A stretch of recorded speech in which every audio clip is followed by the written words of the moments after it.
बिस्मिल्लाहिर्रहमानिर्रहीम। अस्सलाम वालेकुम दोस्तों, आज की इस वीडियो में हम आपको हजरत इमाम हसन रजी अल्लाह तआला अन्हु की शहादत का वाक़या बताएंगे कि किस तरह से जालिमों ने आप पर जुल्म किया।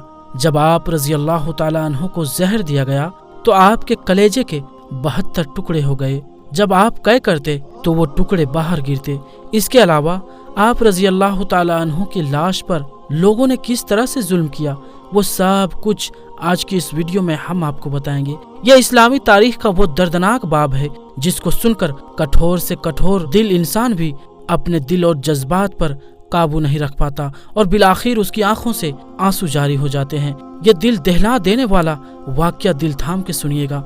दोस्तों, इससे पहले भी हजरत इमाम हसन रजी अल्लाह तआला अन्हु को जहर दिया गया था, लेकिन दोनों मर्तबा जालिमों को अल्लाह तबारक व तआला ने नाकाम कर दिया और हजरत इमाम हसन रजी अल्लाह तआला अन्हु को शिफा बख्शी। लेकिन जब तीसरी बार आप रजी अल्लाह तआला अन्हु को जहर दिया गया तो वो हीरे को पीस कर इमाम हसन रजी अल्लाह तआला अन्हु के मस्कीज़ा के अंदर डाल दिया गया था, जिससे आप पानी पीते थे। इमाम हसन रजी अल्लाह तआला अन्हु 27 सफर की रात को सोए हुए थे। अचानक नींद से जाग जाते हैं। हजरत जैनब रजी अल्लाह तआला अन्हा इबादत में मशरूफ थी। आपने नींद से बेदार होकर हजरत जैनब रजी अल्लाह तआला अन्हा को आवाज दी और हजरत जैनब इमाम हसन रजी अल्लाह तआला अन्हु की तरफ मुतवज्जे हुई। हजरत हसन रजी अल्लाह तआला अन्हु फरमाने लगे कि मैंने ख्वाब में नाना जान, अम्मी जान और अब्बा जान को देखा है कि वो मुझे जन्नत की सैर करवाते हैं। मैंने नाना जान से अर्ज किया कि आप मेरे हालात से बाखबर हैं। आप जानते हैं मुझे तमाचे लगाए गए, मेरे पैरों तले से मुसल्ला खींचा गया, कितना सताया गया। मेरे सामने इस वक्त मेरे माँ बाप को मदीना में गालियाँ दी जाती है। या रसूलुल्लाह सल्लल्लाहु अलैहि वसल्लम, मैं इस दौर से गुजर रहा हूँ। आका सल्लल्लाहु अलैहि वसल्लम ने इरशाद फरमाया कि सब्र करो, तुम बहुत जल्द हमसे आकर मिलने वाले हो। इमाम हसन रजी अल्लाह तआला अन्हु ने एक और ख्वाब देखा कि आपकी पेशानी पर कुल हो अल्लाह शरीफ लिखी हुई है। ये ख्वाब जब लोगों ने सुना तो खुश हुए, लेकिन आपके शागिर्द सईद इब्ने मुसय्यब रजी अल्लाह तआला अन्हु ने सुना तो आपने फरमाया कि मौला, अगर ये ख्वाब की ताबीर पूरी हो गई तो समझ लीजिए कि आप बहुत जल्द इस दुनिया से जाने वाले हैं। कुछ ही दिन बचे हैं। ये ख्वाब तो था ही। सब लर्जे हुए थे। इमाम हसन रजी अल्लाह तआला अन्हु ने कहा, बहन, मैंने ख्वाब देखा है। हजरत जैनब रजी अल्लाह तआला अन्हु ने पूछा कि ये कैसा ख्वाब है। इमाम ने मस्कीजा लाने को कहा और जब मस्कीजे से पानी पिया तो मस्कीजे में मौजूद जो हीरा पीस कर डाला गया था वो आपके पेट में चला गया। रिवायतों में आता है कि आपके कलेजे के 72 टुकड़े हुए। कुछ लोगों ने ये भी लिखा है कि 80 टुकड़े हुए, जबकि बाज तारीखदानों ने ये भी लिखा है कि आपकी आंतों और कलेजे के 100 से ज्यादा टुकड़े हुए। जब आप कै करते तो वो टुकड़े होकर गिरते। सोचिए जरा, ये हीरा क्या होता है। इसको कांच पे चलाएं तो कांच कट जाता है। यजीद सिर्फ कातिले हुसैन रजी अल्लाह तआला अन्हु ही नहीं था, बल्कि कातिले हसन रजी अल्लाह तआला अन्हु भी है। इस पर तो सब इत्तेफाक करते हैं कि साजिश यजीद की थी, लेकिन जहर किसने दिया था इस पर तारीख खामोश है। मुअर्रिखीन इसमें इतने उलझे हुए हैं कि कोई वाज़ेह मौकूफ पेश नहीं किया जाता, क्योंकि जिस वक्त आपके कलेजे टुकड़े होकर गिर रहे थे तो इमाम हसन रजी अल्लाह तआला अन्हु ने इमाम हुसैन रजी अल्लाह तआला अन्हु को बुलाने का हुक्म दिया ताकि उन्हें कुछ नसीहत कर दें। हजरत हुसैन रजी अल्लाह तआला अन्हु आए और हालत देखकर गले मिलकर खूब रोए। भाई बताओ, आपको जहर किसने दिया? इसीलिए कि सैयदुस साबिरीन का नवासा है। आपने कहा, भाई मुझे जिस पर शक है अगर वही है तो अल्लाह बेहतरीन इंतकाम लेने वाला है और शक की बुनियाद पर किसी को कत्ल नहीं किया जा सकता, क्योंकि मैं नाम लूंगा तुम कत्ल करोगे। अल्लाह बेहतरीन इंतकाम लेने वाला है। जब इमाम हसन रजी अल्लाह तआला अन्हु ने इमाम हुसैन को नहीं बताया कि कातिल कौन है तो हतमी तौर पर किसी के बारे में ये फैसला कर देना कि फला कातिल है, मुअर्रिखीन ने इसे नामुनासिब समझा, इसीलिए किसी का नाम नहीं लिया।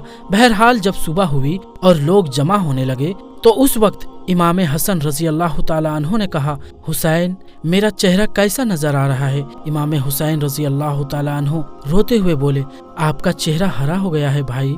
हसन मुज्तबा रजी अल्लाह तआला अन्हु ने जब सुना कि मेरा चेहरा हरा हो गया है तो फरमाने लगे, हुसैन, याद है नाना की हदीसे मेराज मुकम्मल हो गई है। लोगों ने पूछा, کہ حدیث معراج کیا ہے یہ؟ فرمایا جب میرے حضور صلی اللہ علیہ وآلہ وسلم معراج پر گئے ہوئے تھے اور ہماری پیدائش بھی نہیں ہوئی تھی تو نانا معراج پر جنت کی سیر کر رہے تھے تو جنت میں 2 محل دیکھے، ایک ہرا تھا اور ایک لال۔ اس وقت رضوان جنت نے کہا کہ یا رسول اللہ صلی اللہ علیہ وسلم، جاتے جاتے اپنے شہزادوں کے محل بھی دیکھ جائیں جن سے پوری جنت کا حسن دوبالا ہو جاتا ہے۔ حضور صلی اللہ تعالی علیہ وآلہ وسلم نے فرمایا کہ یہ ہرا کس کا ہے اور لال کس کا؟ کہا کہ لال تو حسین رضی اللہ تعالی عنہ کا ہے اور ہرا حسن رضی اللہ تعالی عنہ کا ہے۔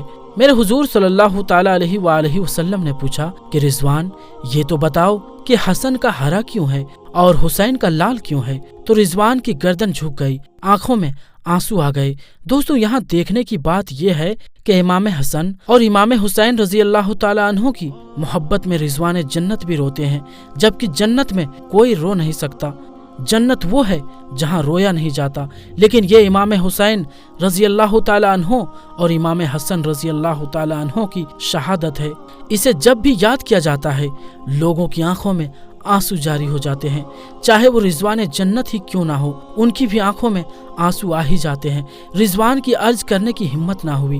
حضرت جبرائیل علیہ السلام نے کہا یا رسول اللہ صلی اللہ تعالی علیہ وسلم، میں بتاتا ہوں اللہ کے حکم سے، یہ ہرا اس لیے ہے کہ حضرت امام حسن رضی اللہ تعالی عنہ کو زہر دیا جائے گا اور ان کا چہرہ اور جسم ہرا ہو جائے گا، اور حضرت حسین رضی اللہ تعالی عنہ کو کربلا میں شہید کیا جائے گا اور شہادت کی وجہ سے خون سے سارا جسم لال ہو جائے گا، اسی لیے حسن کا ہرا ہے اور حسین کا لال ہے۔ حسین دیکھا نانا جان کی یہ حدیث معراج پوری ہو رہی ہے۔ اس کے بعد حضرت امام حسن رضی اللہ تعالی عنہ نے لوگوں کو جانے کا حکم دیا اور گھر والوں کو ٹھہرنے کو کہا۔ اس وقت مولا حسن رضی اللہ تعالی عنہ کے 3 یا 4 بیٹے تھے۔ ان بیٹوں میں ایک بڑا بیٹا تھا جس کی عمر صرف 7 سال تھی۔ وہ بڑا ہی خوبصورت تھا، ان کا نام قاسم تھا اور ماں کا نام فروہ تھا۔ فروہ قاسم کے سر پر ہاتھ پھیرتی اور اپنے شوہر کی طرف دیکھتی، گویا کہ ان کے سامنے اپنی بیوگی گھوم رہی تھی، لیکن زبان سے کچھ نہیں کہہ رہی تھی۔ جب سب لوگ چلے گئے، حتیٰ کہ کوئی نہ بچا، تو حضرت امام حسن رضی اللہ تعالی عنہ نے اپنے بازو پر بندھے ہوئے تعویذ کو کھولنے کا حکم فروہ کو دیا۔ تعویذ کھولا اور کھول کر حضرت امام حسن نے کہا میرے بیٹے قاسم کو میرے پاس لاؤ۔ اپنے ہاتھوں سے وہ اپنے بیٹے کے بازو میں باندھ دیا اور فرمایا بیٹا، ایک وقت آئے گا جب تو شدید مصیبت میں گرفتار ہو جائے گا، اس وقت یہ تعویذ کھول کر دیکھ لینا۔ اس کے بعد حضرت حسین رضی اللہ تعالی عنہ کو بلا کر وصیت کی اور کہا کہ حسین، صبر سے کام لینا، اور میری تمنا ہے کہ جس وقت میرا جنازہ اٹھے تو مجھے نانا جان کے قدموں میں دفن کر دینا، میں نانا کے قدموں میں دفن ہونا چاہتا ہوں۔ امام علی مقام 28 صفر کو، ایک روایت کے مطابق 29 صفر کو اور بعض روایت کے مطابق 5 ربیع الاول شریف کو شہید ہو گئے۔ اس طرح سے آپ کا پورا جسم ہرا ہو چکا تھا اور اندر کی آنتوں کے ٹکڑے ہو کر کئی کی صورت میں باہر آ رہے تھے۔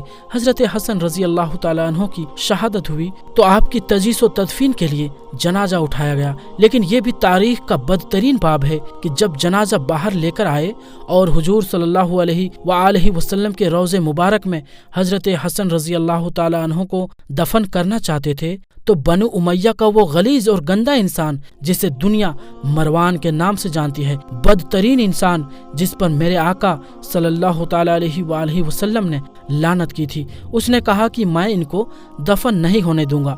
امام حسین رضی اللہ تعالی عنہ نے کہا میرے بھائی کی وصیت ہے، میں دفن کروں گا۔ یہاں تک کہ مورخین نے لکھا ہے کہ اس ظالم نے کمان سے تیر نکالا اور امام حسن رضی اللہ تعالی عنہ کے لاشیں پر چلانا شروع کر دیا۔ ایک بندہ جو شہید ہو چکا ہے، لوگ کہتے ہیں مروان کو برا نہ کہو، یزید کو برا نہ کہو، اسی لیے کہ انہوں نے کیا ہی کیا ہے۔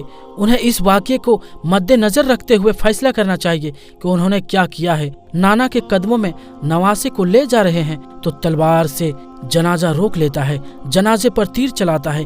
بعض روایتوں میں یہاں تک آتا ہے کہ جنازے حسن رضی اللہ تعالی عنہ پر جب تیر چلائے گئے اور تیر جب امام حسن رضی اللہ تعالی عنہ کے لاشے پر لگا تو ان کے کفن سے خون کے فوار نکل پڑی۔ اس وقت لوگوں نے کہا کہ ایک کفن پر अब दूसरा कफन फिर से लपेट दो ताकि हसन रजी अल्लाह ताला अन्हो को रंगीन कफन में लेकर ना जाएं, बल्कि एक कफन और दे दिया जाए।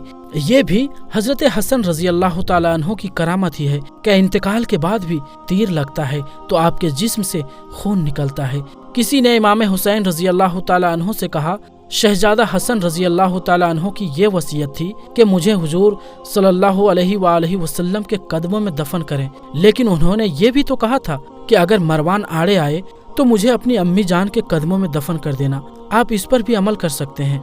फिर इमाम हसन रजी अल्लाह ताला अन्हो को हजरत फातिमा रजी अल्लाह ताला अन्हो के कदमों में दफन कर दिया गया। अल्लाह ताला इमाम हसन रजी अल्लाह ताला अन्हो और अहले बैत के सदके से हम सब को माफ़ करे और हम सब को दोनों जहान में सुरखरू फरमाए। आमीन।